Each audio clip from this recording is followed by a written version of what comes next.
Bom, muito boa tarde a todos. Quero saudar muito particularmente a secção regional da Ordem dos Médicos do Norte e o Dr. Miguel Guimarães e agradecer este convite para estar aqui no meio deste painel de convidados tão ilustres e com comunicações tão interessantes. O tema que me desafiaram a tratar é suscetível, pensei eu, de várias abordagens. Medicina pública ou privada? Penso que podemos falar de medicina pública ou privada para referir a combinação de setores público e privado. Penso que podemos falar de medicina pública e privada ou privada para referir, por exemplo, a questão da saúde coletiva, a saúde pública e da saúde dos indivíduos. Mas podemos também falar de medicina pública ou privada para referir aquilo a que nos países de língua inglesa, nos países anglófonos, se designa por dual practice, ou, entre nós, pluriemprego.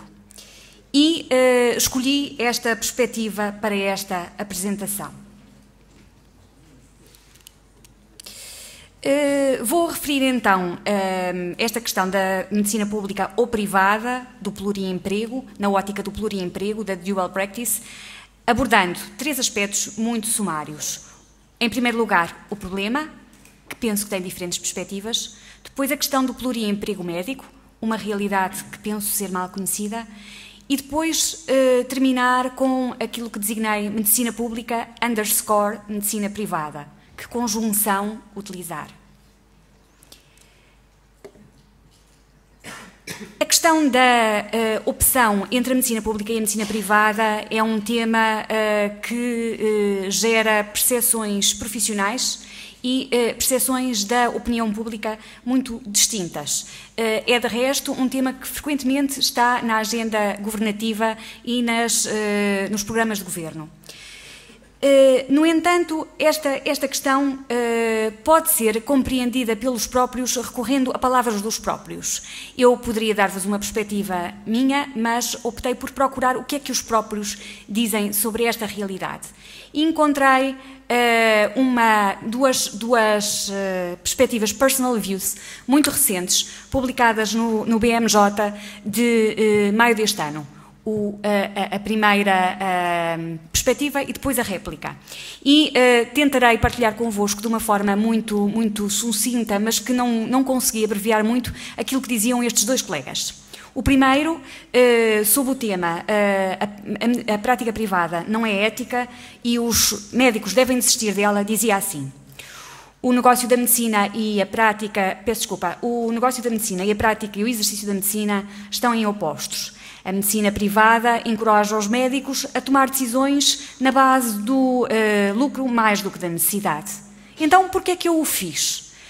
Para começar, eu decidi que precisava do dinheiro para renovar a minha casa, para educar as minhas crianças e por aí fora. E eu estava certo de que eu conseguia manter o trabalho privado separado do meu trabalho no NHS. Claro que as recompensas da prática privada não eram apenas financeiras. Eu podia passar mais tempo com os meus doentes e eu pude fazer bons amigos. A prática privada é um sítio sozinho, solitário. Também é difícil discutir os problemas com os colegas. Depois de tudo, no fim de tudo, os problemas são nossos e estamos a ser pagos para os resolver. No setor privado, os nossos colegas do NHS são normalmente os nossos competidores, os nossos concorrentes. Enfrentemo-lo. Todo o negócio é, na realidade, um logro. Os pacientes, os doentes, pensam que lhes vamos prestar mais atenção por eles estarem a pagar, mas a promessa é bastante longínqua da realidade. Para a maioria dos doentes privados, a grande vantagem é apenas a de saltar as listas de espera do NHS. Os hospitais privados são como hotéis de 5 estrelas, mas para a maior parte, mas a maior parte deles não é um lugar seguro, um lugar adequado se estamos verdadeiramente doentes. O trabalho privado tem efeitos adversos no NHS. Um especialista não pode estar em 2 lugares ao mesmo tempo. O aspecto mais pernicioso da prática privada, contudo, é o efeito indireto que ele tem no trabalho de um médico do NHS. é difícil justificar que estamos a submeter os doentes da clínica da nossa área privada a exames e a tratamentos desnecessários se evitamos fazer a mesma coisa no NHS. Por isso, para diminuir este stress, desta dissonância cognitiva, optamos por trabalhar da mesma forma nos dois braços da nossa atividade. Por outro lado, a prática privada cria perversos incentivos na forma de como aumenta as listas de espera no NHS. É uma grande hipocrisia, contudo, para mim, sentar-me em cima de uma montanha de dinheiro que eu ganhei e fazer de conta que posso ser crítico em relação a tudo isto. Talvez. Talvez tivesse sido mais fácil se não me tivessem permitido fazê-lo. Esta é uma perspectiva. A outra, a réplica do colega, diz isto. A prática privada é realmente pouco ética, sem ética. E começa por dizer, o John Dean, um cardiologista e amigo e querido colega meu, fez algumas afirmações muito poderosas e pessoais sobre a prática privada. Eu concordo completamente que alguns médicos exploram o privilégio com uma avareza que não se pode descrever. Exames desnecessários, demasiados exames, tratamentos que não são adequados. Eu vi isto tudo. A chave para evitar o desapontamento de John Dean e a sua culpa pessoal associada à prática privada é controlo.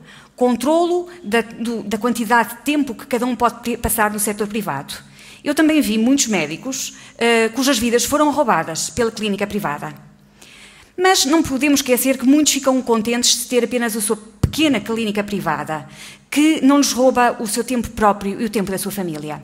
E as vantagens continuam a ser significativas. Mais tempo para passar com os doentes, melhor planeamento dos procedimentos, menos gestores com quem discutir e por aí fora. Com controlo, não há necessidade de haver conflito entre o tempo do NHS e o tempo privado. Claro que ninguém pode estar em dois lados ao mesmo tempo, mas não há necessidade de que isso aconteça se se cumprirmos os nossos planos de trabalho. É um ponto justo dizer que no setor privado nos podemos sentir solitários, mas eu não concordo que o apoio não esteja lá disponível. Na minha experiência, os meus colegas no setor privado são também os meus amigos, os meus colaboradores. O setor privado não é um logro. A maioria dos pacientes e os seus médicos estão bem informados sobre o que está disponível no setor privado e os médicos que trabalham aí. Eles também sabem que muitas operações, muitas cirurgias no NHS são muitas vezes realizadas por internos. Não há necessidade de justificar testes necessários, exames necessários no setor privado, se simplesmente nós não os fizermos no NHS. A maioria dos doentes que hoje são financiados, são cobertos por seguros privados e estes são mais regulados do que noutros tempos e os outliers são bastante questionados sobre as suas práticas e sobre os seus valores de pagamento. Os doentes que não têm seguros, que vêm de modo próprio para uma consulta privada, muitas vezes perguntam acerca do NHS, dos tempos de espera do NHS, e eles merecem uma resposta clara. Finalmente, eu concordo com o John de que se estamos doentes, seriamente doentes, um hospital privado pode não ser o lugar mais adequado para se estar, mas as doenças sérias nunca foram a raison d'être de um hospital privado. John está errado em pedir que as organizações de saúde ou os reguladores criem uma divisória, como ele lhe chama. A integridade pessoal deve negar qualquer conflito de interesse entre o negócio da medicina e o exercício da medicina. Eu peço desculpa por estas citações um pouco longas, mas eu acho que elas são perspectivas dos próprios sobre os dilemas. E acho que são uma forma absolutamente essencial para enquadrar este problema do pluriemprego médico. Deixando as perspectivas e passando a coisas mais concretas, o que queria partilhar convosco. Dizer-lhes que o pluriemprego médico é uma realidade mal conhecida. Desde logo porque há pouca informação sobre ela. Em todo o caso, o pluriemprego médico está presente em praticamente todos os países. mas a evidência robusta sobre a extensão em que os profissionais médicos recorrem ao pluriemprego médico, sobre o que é que as circunstâncias económicas e as outras motivações que os levam a recorrer ao pluriemprego médico e sobre os impactos do pluriemprego médico na utilização dos recursos públicos limitados, são de facto pouco estudadas. Fiz uma pesquisa não estruturada sobre uma base de dados que se chama de uma revista que se chama Human Resources for Health e encontrei apenas menos de 6 artigos sobre a questão do pluriemprego médico. Um artigo seminal, o primeiro ali, penso que à vossa esquerda, de Ferrinho e colegas, de 2004, sobre uma revisão da evidência sobre aquilo que é a dual practice, e depois mais 4 artigos, um focado no Peru, um focado na realidade da África do Sul, um na Índia e um nos países africanos de língua oficial portuguesa. Curiosamente, e como indica a literatura, o pluriemprego médico tende a existir, a estar mais presente, a ter maior prevalência nos países onde há maiores assimetrias entre o rendimento público e o rendimento privado. Há um trabalho muito interessante, cuja leitura poderia eventualmente recomendar, de um português, colega da administração hospitalar, Carlos Gante, sobre pluriemprego médico em Portugal. E já vou falar disto mais adiante.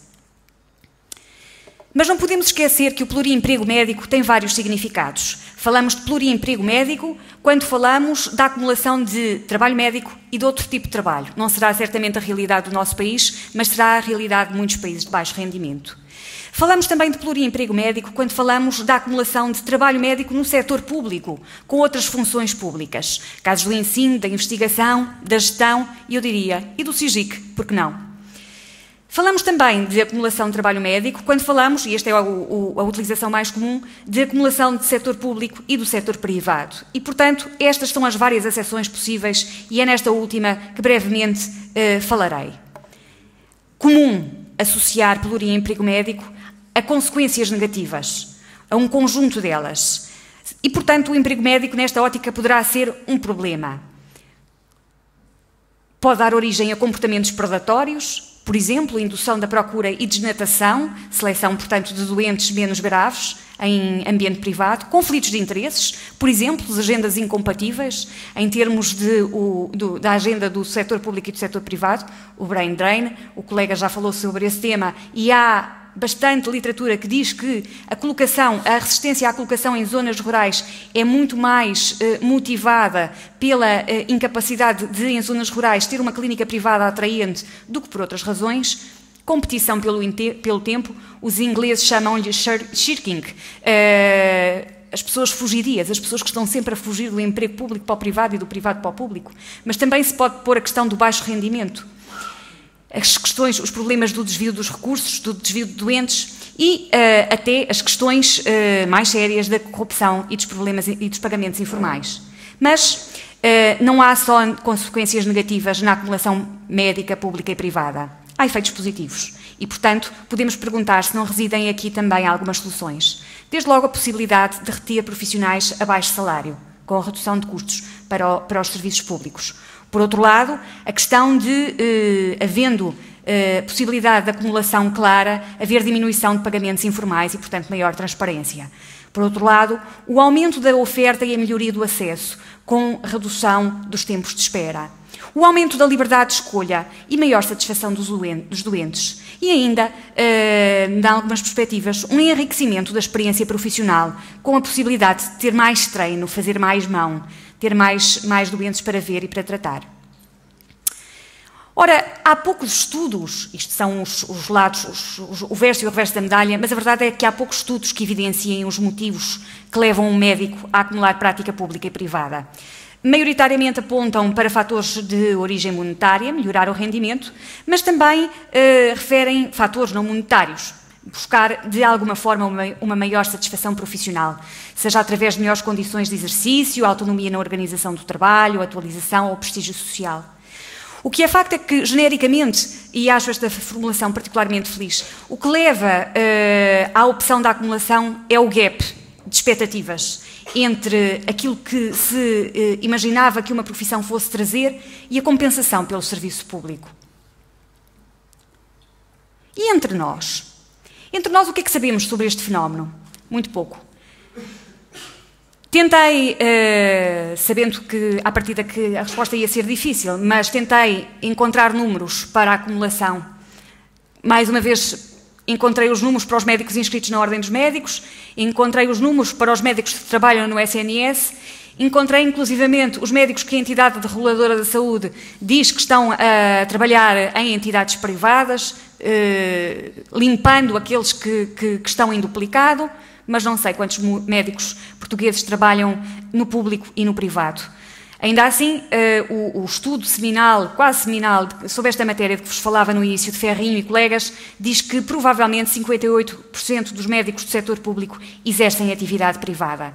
O outro trabalho que citei, de Carlos Gante, de 2011, referia a realidade numa formulação interessante. Embora se encontrem publicações com valores estimados para a taxa de prevalência do pluriemprego nacional, a verdade é que constitui um enigma este valor. Mas o que sabemos mais? Sabemos que alguns estudos portugueses sugerem que as razões para o pluriemprego são contextuais, são função dos grupos profissionais, designadamente das especialidades, e dos locais de trabalho. Não há a mesma apetência em zonas urbanas e em rurais, em cuidados primários e em cuidados hospitalares. De todo modo, a evidência disponível indiciava que o facto de 3 características, ser um trabalhador migrante, ter um vínculo precário e trabalhar por turnos, serão fatores precipitantes da opção pelo pluriemprego. Embora estes resultados não sejam generalizáveis, a boa notícia é que eles não se referem a características pessoais ou sociais, como o sexo ou o facto de ser casado ou de ser solteiro, que também estão presentes, mas não são tão determinantes. E, portanto, estas características, aparentemente, são mais fáceis de influenciar pela via das políticas de saúde, o que sugere que podemos, se quisermos, modificar aquilo que hoje é a realidade que temos ou que suspeitamos ter. Um outro estudo de caso português, o tal estudo de Gante e colegas, integrava uma parte empírica feita nos hospitais da Universidade de Coimbra no mês de maio de 2011, em que se dizia o seguinte: perguntava-se a uma amostra de cerca de 500 médicos quais eram as percepções que tinham sobre a acumulação de medicina pública e privada. E 84% deles referiam que a sua principal motivação para exercer clínica privada era financeira. E que se tivessem, e uma parte significativa também, dizia que se tivesse incentivos monetários no setor público, deixaria a prática privada. Quando se lhes pedia que ordenassem as razões de importância pelas quais acumulavam prática pública e privada, estamos a falar de um grupo onde todos acumulavam prática pública e privada, o rendimento económico surgia como a principal razão, mas havia outras. Particularmente interessante, penso eu, era a resposta que davam em termos de concordância ou não concordância com estas duas afirmações. Trabalhar simultaneamente no setor público e privado é um direito que considero inalienável, e 74% concordavam. Por outro lado, admito a possibilidade de renunciar ao setor público, e 26% concordavam também. Sinais que os decisores políticos que pensam sobre esta matéria deverão ter em atenção, seguramente. Bom, estou a terminar. Os U2 é um grupo que aprecio particularmente, tem uma música não muito elaborada, mas que é I Can't Live With or Without You. E a questão é exatamente esta: medicina pública _ medicina privada, que conjunção utilizar? Poderemos combiná-las? Ou podemos imaginar uma sem a outra? Certamente poderemos para alguns, mas sabemos que da acumulação há efeitos nefastos, apesar das vantagens que também se lhe reconhecem. E não há receitas únicas para lidar com esses efeitos nefastos, porque as políticas de recursos humanos dependem sempre do tempo e do contexto. Sabemos, contudo, algumas coisas que não funcionam. Não funciona ignorar o problema, não vai fazê-lo desaparecer e, pelo contrário, deixa a prática pública e privada em simultâneo, sem qualquer regulação. Não funciona deixar o assunto à consideração simples da ética individual, porque não regula suficientemente o risco da comunidade. Não funciona tratar a questão ao nível da corrupção, porque não se trata, na maioria dos casos, de corrupção. E não se atende suficientemente à complexidade se olhar apenas para a questão sob a ótica da penalização. Não resolve o problema proibir, estimula a prática ilegal, dá aso a que as pessoas não consigam combinar as suas expectativas com aquilo que o setor público lhes oferece. Apenas aumentar os salários, e isto há evidência sobre esta matéria, também não resolve o problema. Produz efeitos limitados no curto prazo. Passado alguns anos, as pessoas voltam a ter apetência por procurar a prática privada. E pode nem sequer ser execuível em termos financeiros para os países. O que é que podemos fazer? Assumir o problema abertamente? Desenvolver, de facto, estratégias focadas nas gerações profissionais futuras, mas cuidado com aquilo que se dizia a propósito das estratégias que estão a ser seguidas pelos ingleses e com o efeito que isto pode provocar em termos de saída de profissionais. Investir em incentivos financeiros, claramente, mas também em outros incentivos, melhorar as condições materiais de trabalho, definir a progressão profissional, controlar pela pressão dos pares, é a forma provavelmente mais efetiva, mas também pela pressão dos utentes. Criar um ambiente social incentivador do serviço público. Se toda a gente diz mal do serviço público, é natural que as pessoas procurem trabalhar noutros setores também. E também a regular as práticas de recrutamento dos empregadores privados. Em síntese, a minha resposta seria: não vamos conseguir escapar a esta necessidade de juntar medicina pública e privada, pelo menos para alguns. Não podemos ignorar isto. Provavelmente não podemos proibir. Importa regular, mas, sobretudo, a melhor solução será seguramente investir no setor público da saúde. E era esta a minha contribuição. Obrigada.